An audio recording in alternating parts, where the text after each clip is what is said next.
billahi minasyaitonir rajim. Bismillahirrahmanirrahim. Allahumma Mustafa Rasulullah sallallahu alaihi wasallam wa ala alihi wa sahbihi wa alihi wa sahbihi wa ila jami'il mu'alifin wa ta'allamna nasalkan ta'ala bihi wa bihi wa ila jami'il masyayikhina wa ustadina wa alimina wa ila jami'il muslimin wal muslimat wal mu'minin wal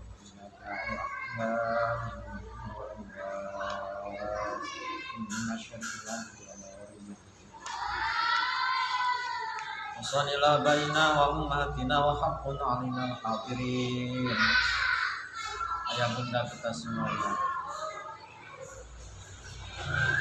Wasalihim wa furahim wa farahum dunubahum wa satahum dunubahum wa nasalkan barkan kirkatihim syai'ulillahi lana wa lakum. A'udzu billahi minasy syaithanir rajim. Bismillahirrahmanirrahim. Alhamdulillahi rabbil alamin. Ar-Rahmanir Rahim. Maliki yaumiddin. Iyyaka na'budu wa iyyaka nasta'in. Ihdinas siratal mustaqim. Siratal ladzina an'amta 'alaihim ghairil maghdubi alaihim waladdallin. Rabbighfirli wa liwalidayya wa lil mu'minina amin. A'udzu billahi minasy syaithanir rajim. Bismillahirrahmanirrahim. Qala al-musannifu rahimahullah ta'ala wa nafa'ana bihi wa bi'ulumihi. Allahumma aftah lana wa lakum bi futuhil arifin. Allahumma aftah lana wa lakum bi futuhil arifin. Allahumma aftah lana wa lakum bi futuhil arifin bi rahmatika ya arhamar rahimin. Walhamdulillahi rabbil alamin. Bismillahirrahmanirrahim. Faslun utawi ilaiki fasol swiji. Syurutul qasri utawi pira-pira syarat salat qasar iku sab'atun pitu ayyakuna swiji kudu bukti opo safaruku perjalanane ya wong iku marhalataini rong marhalah wa yakuna lan yemto kudu bukti iya safar iku mubahan kang den wenangaken wal ilmu lan weruh bijawazil qasri kelawan wenange ngosor wa niyatul qasri lan niat qasar ingdal ihrami ing dalam nalikane takbiratul ihram wa antakuna lan yentah bukti opo as-sholatu sholat iku rubaiyatan kang bangsa papat rakaat wa dawamus safari lan langgeng perjalanane ila tamamiha teko maring sempurnane sholat wala yaqtadi lan yentah aja ngemakmum dia wong bimutimmin kelawan wong kang salat sempurna fi juz'in ing dalem sak juz min salati saking salate ya wong. Alhamdulillah pada malam hari ini kita semuanya dapat kenikmatan untuk bisa hadir di tempat Thalabul Ilmi yang mana majelis tempat mencari ilmu itu adalah salah satu majelis yang sangat amat berkah buat siapapun pelakunya. Dan kalian semuanya diantara para remaja dan remaji di perkotaan ini termasuk orang-orang yang beruntung karena mendapatkan pelajaran yang biasa dipelajari di pondok pesantren. Yang pada malam hari ini kita akan melanjutkan tentang syarat qashar. Ya, sholat qashar itu adalah sholat yang diringkas. Jadi sholat 4 rakaat menjadi 2 rakaat, seperti itu. Nah, kalau kita mau meringkas sholat, karena itu adalah bagian daripada rukhsah. Rukhsah itu adalah keringanan di dalam beragama, dan itu sebaiknya diambil ketika memang hal itu bisa dilakukan. Syaratnya untuk sholat qashar ada 7. Yang pertama, kita melakukan perjalanan 2 marhalatain. 2 marhalatain itu 16 farsakh. Lalu kemudian 2 marhalatain itu 2 pamondokan, 2 inapan. Ketika kita berjalan, maka kita sampai bisa menginap 2 hari 2 malam, gitu ya. Nah, itu berarti kalau perjalanan sejauh itu kita bisa melaksanakan sholat qashar. Kalau dikilometerkan berapa kilometer? Ya, kalau dikilometerkan kisaran 85 km atau 100 km saja dipaskan ya. Kisaran 100 km jika kita melakukan perjalanan, maka itu diperbolehkan untuk melaksanakan sholat qashar. Kalau dari sini ke Malang berapa kilo? Kira-kira 85 atau 90 ya. Nah, itu sudah bisa qashar. Ya, kalau melihat jaraknya. Sebab kalau kita jalan kaki ke Malang itu dengan jalan kaki yang santai, bisa jadi kita nginep 2 kali nginep. Ya, kalau jalan kaki, jalan perjalanan yang santai itu bisa 2 kali nginep di perjalanan. Nah, walaupun kita perjalanannya sudah tidak berjalan kaki, sekarang kan kita sudah punya kendaraan modern, yaitu Honda, Yamaha, terus kemudian Suzuki, Mercy, banyak lah, gitu ya. Termasuk Benelli yang ada di Pucangan itu, tapi jarang yang beli ya itu. Terus Vespa, banyak sekali di antara kita yang punya kendaraan. Menggunakan kendaraan pun boleh secara diqashar sholatnya, alias diringkas, karena perjalanannya sudah cukup persyaratan, yaitu 2 marhalatain. Nomor kedua, wa'iyakuna, dan harus terbukti perjalanannya itu mubahan, yang diperbolehkan. Jadi perjalanan yang diperbolehkan itu apa saja? Silaturahim, mau berdagang, lalu mau mencari ilmu, lalu mau apa lagi? Ya, pokoknya perjalanan yang tidak maksiat itu perjalanan yang diperbolehkan. Perjalanan olahraga ya boleh, perjalanan olahraga juga boleh.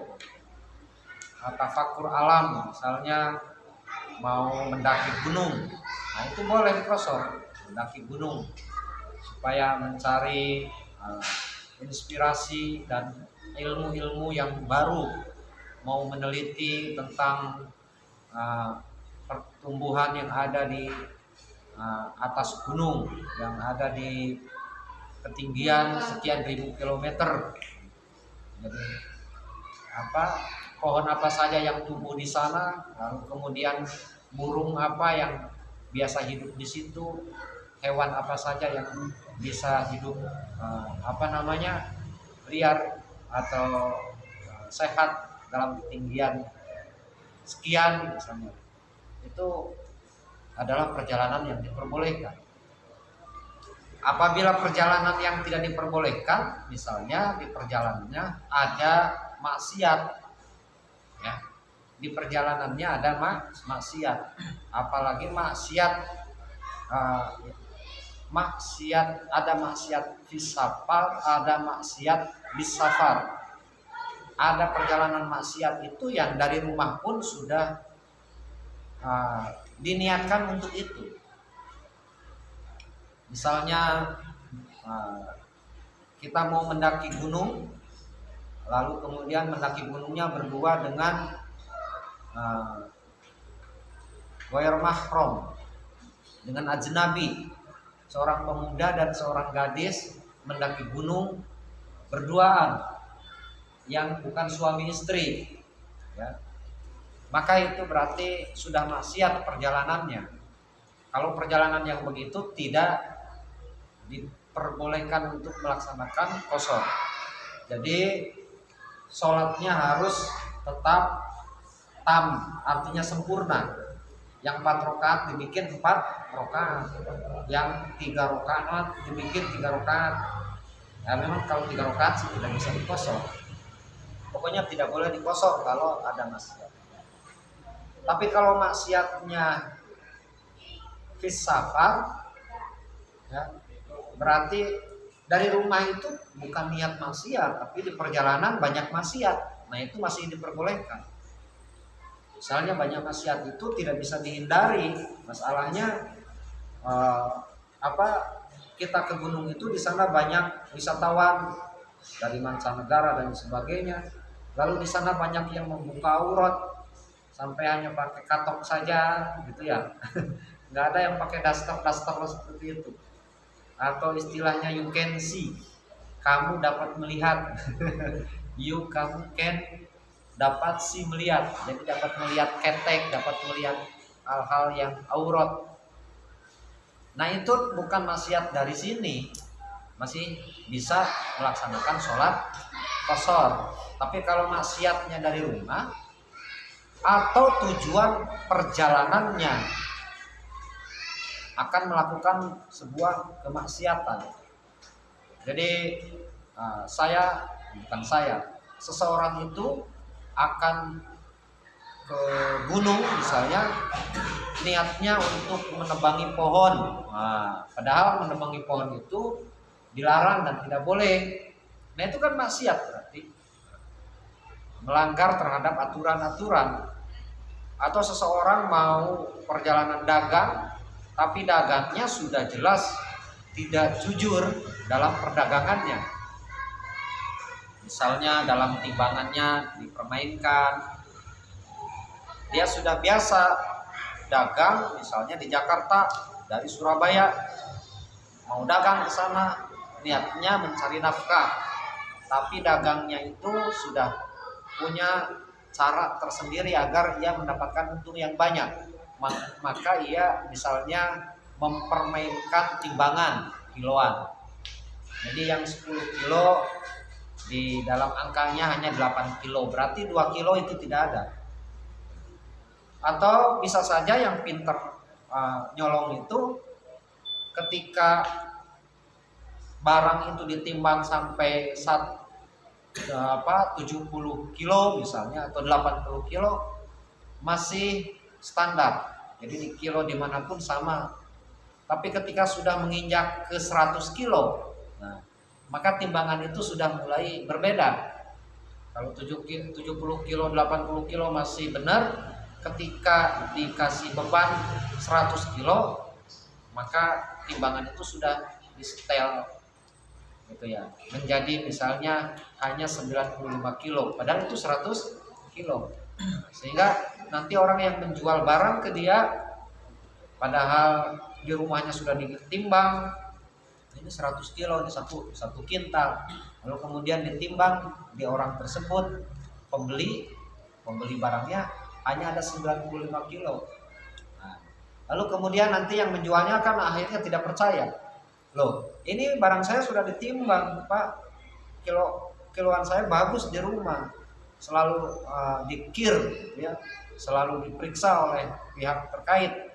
Nah, sampean kalau tidak percaya, coba aja bongkar dulu barangnya, lalu sampean berapa kilo badan sampean. Saya 60 kilo, coba turunkan. Di rumah 60 kilo, coba di sini berapa kilo? Ditimbang di situ 60 kilo. Nah, itu kepintaran orang-orang yang biasa berdagang dengan tidak jujur. Kepintaran yang kepintaran yang merugikan dirinya sendiri. Nah, jika perjalanan seperti itu kan sudah tahu dirinya akan melakukan itu, maka perjalanan itu maksiat walaupun niat mencari nafkah, sebab caranya tidak dibenarkan. Maka di dalam sholatnya pun tidak diperbolehkan untuk melaksanakan qasar. Itu harus harus sempurna. Loh, bagaimana memangnya? Ya, orang yang mendapatkan rukhsah itu orang yang sibuk dengan berbagai kebaikan. Gitu kan? Dengan berbagai kebaikan. Repot dengan berbagai kebaikan, itu yang mendapatkan keringanan dari Allah Subhanahu wa taala. Nah, orang yang mau mencari nafkah dengan cara yang tidak jujur berarti bukan sibuk dengan kebaikan, tapi sibuk dengan ketidakjujuran. Makanya tidak dikasih rukhsah, tidak dikasih keringanan. Lalu kemudian apakah apabila sempurna sholatnya tidak dikosor menjadi diterima oleh Allah Subhanahu wa taala? Ya tetap tidak diterima. Walaupun sholatnya sah secara ilmu fikih, akan tetapi pahalanya, ganjarannya tidak ada. Sebab orang yang makan harta yang tidak halal itu tidak diterima doanya, sholatnya, kebaikannya tidak diterima oleh Allah Subhanahu wa taala. Maka karena itulah kita harus berpikir terlebih dahulu ketika kita mau melakukan sebuah perjalanan kemana, misalnya. Apakah kita itu sudah benar-benar dalam konteks ibadah perjalanannya yang diperbolehkan ataukah dilarang oleh Allah Subhanahu wa taala. Maka ini harus berhati-hati ya dalam hal ini.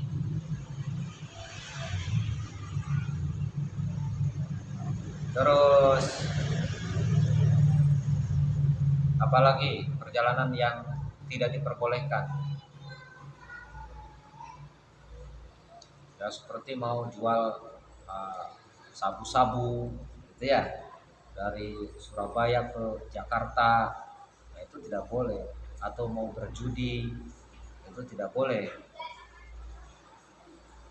Jadi boleh sholat qasar apabila memenuhi 7 persyaratan. Persyaratannya minimal 2 marhalah, dan selanjutnya perjalanannya yang diperbolehkan oleh hukum syara. Lalu persyaratan yang selanjutnya wal ilmu bijawazil qasri, harus mengetahui tentang diperbolehkannya qasar. Jadi kalau tidak boleh, kalau tidak tahu terhadap apa diperbolehkannya qasar, maka ia tidak boleh qasar. Ya. Jadi harus tahu. Jadi kalau ikut-ikutan saja, kamu mau kemana? Saya mau ke musola. Ngapain? Mau sholat. Terus sholat apa ini? Karena ya kurang tahu gitu. Saya mau sholat qasar. Loh, memang ada sholat qasar. Saya tahunya hanya ada sholat subuh, zuhur, asar, maghrib, isya. Nah dia sampai tidak tahu kan istilah qasar saja tidak tahu. Lalu kemudian ikut-ikutan, itu tidak boleh, ya harus sempurna saja. Maksudnya aku sholat zuhur dengan cara diqasar, gitu. Lalu kemudian apalagi hal lain yang detail, namanya saja dia tidak tahu sholat qasar.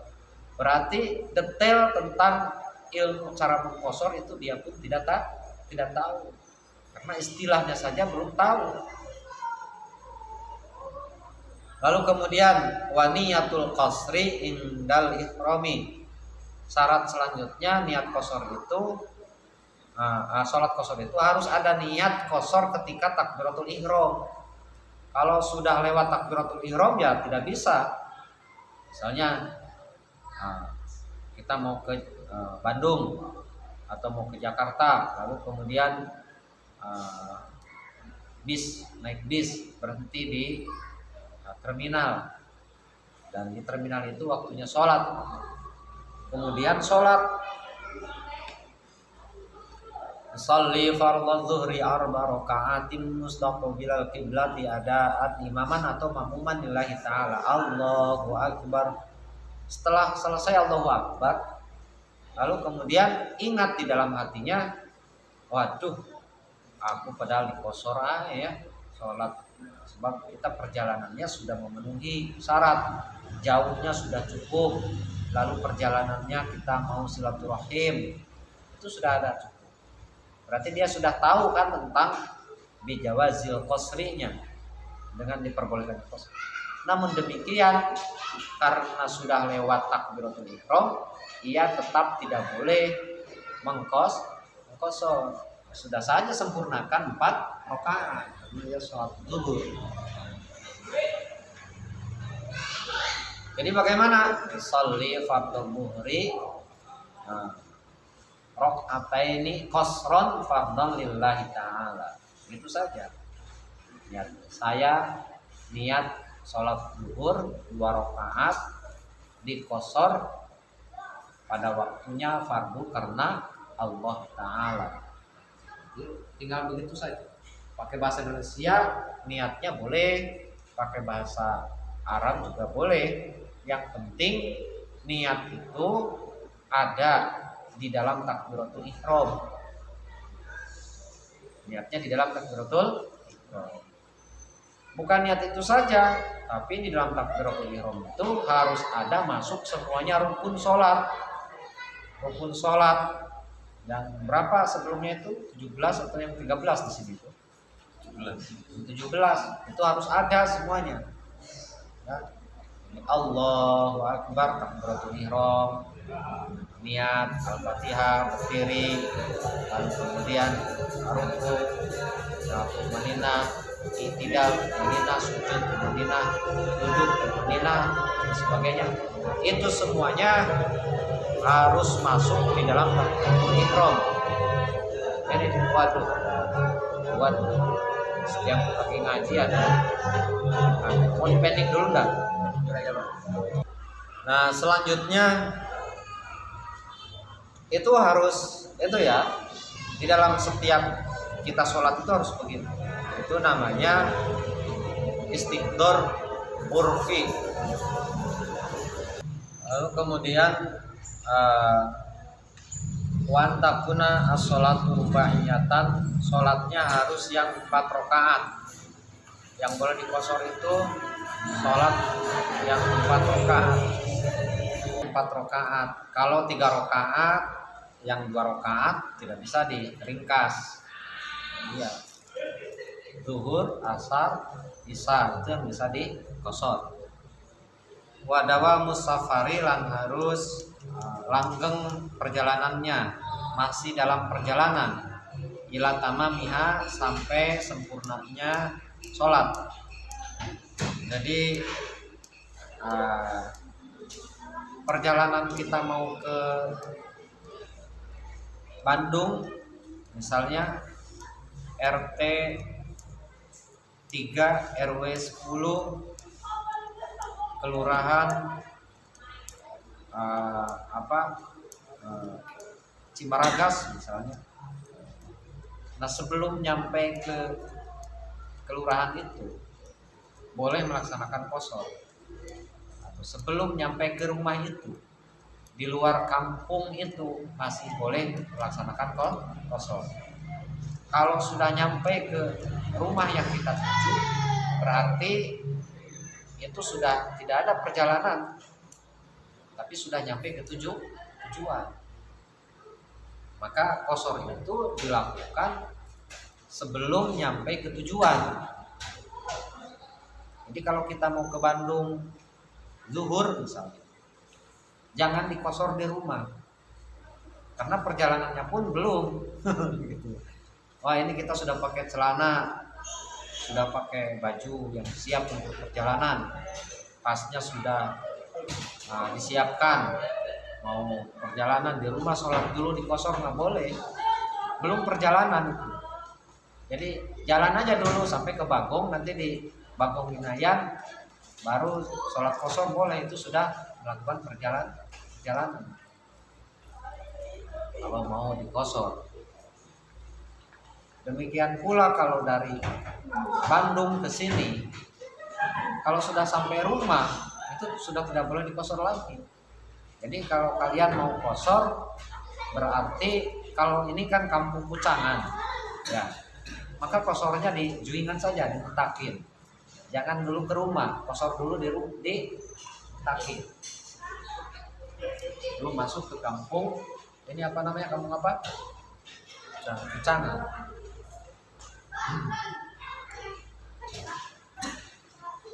Lalu kemudian walayak tadia dan ojo ngemakmum ya wong kang kosor dimutimin kelawan sholat kang sempurna kudusin min sholatihi ing dalam satu juz daripada sholatnya ya wong kang lagi safar kosor. Jadi ada orang yang sedang sholat tam sempurna 4 rakaat, kalau kita kosor jangan bermakmum ke dia. Jangan bermakmum kepada orang yang sholat sempurna. Bagaimana kalau kosor dengan kosor? Ya boleh. Jadi kita jalan berdua, Mas Udin sama teman-temannya. Lalu kemudian salah satu jadi imam, itu boleh karena sama-sama dalam perjalanan.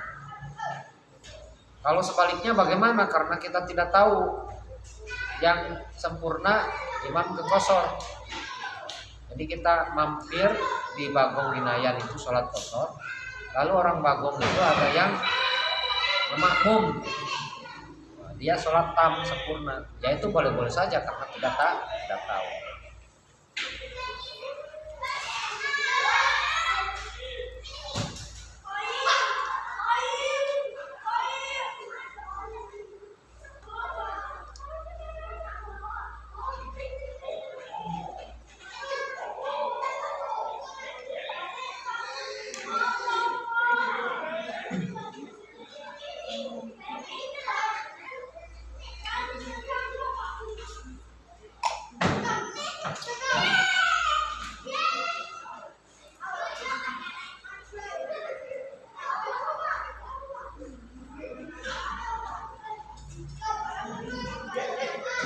Nah, kita simpulkan saja dulu, karena saya ada acara yang ini.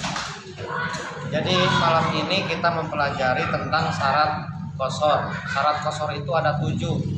1, perjalanan harus 2 marhalah, artinya 2 penginapan. Kalau kita berjalan 2 kali nginap berarti itu 2 marhalah dalam ukuran perjalanan jalan kaki. Jadi kisaran di 100 km saja udah dijangkepkan ke 100 km. Walaupun kita menggunakan sepeda motor atau mobil boleh di kosor. Kosor itu adalah meringkas sholat. Lalu kemudian perjalanannya nomor kedua harus perjalanan ini termasuk syarat yang kedua, perjalanan yang diperbolehkan, bukan perjalanan yang maksiat menurut agama kita. Lalu kemudian persyaratan nomor ketiga harus mengetahui terhadap diperbolehkannya kosor. Nomor keempat, niat kosor harus ada ketika sholat takbiratul ihram, ketika di dalam takbiratul ihram. Lalu kemudian syarat nomor kelima, sholatnya harus yang bangsa 4 rakaat. Kalau yang 3 rakaat, 2 rakaat tidak boleh dikosor. Nomor ke-6 ya, harus masih tetap dalam perjalanan sampai sempurna sholat kosor tersebut. Lalu kemudian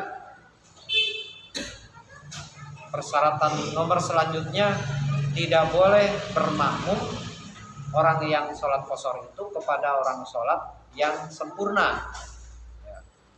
Maka jika itu dialami oleh kita, sholat semacam itu diperbolehkan.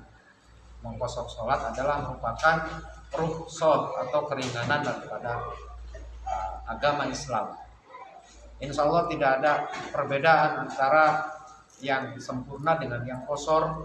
Ketika melihat persyaratan itu sudah cukup, maka sama saja dengan orang yang sholat sempurna yang tidak memiliki persyaratan untuk melaksanakan kosor. Jadi sholat di rumah 4 rakaat dan sholat 2 rakaat yang berperjalanan, yaitu insya Allah sama saja di hadapan Allah Subhanahu Wa Taala. Karena yang melaksanakan kosor itu tentunya sudah mengetahui tentang ilmu melaksanakan sholat kosor itu. Ada pertanyaan sebelum ditutup?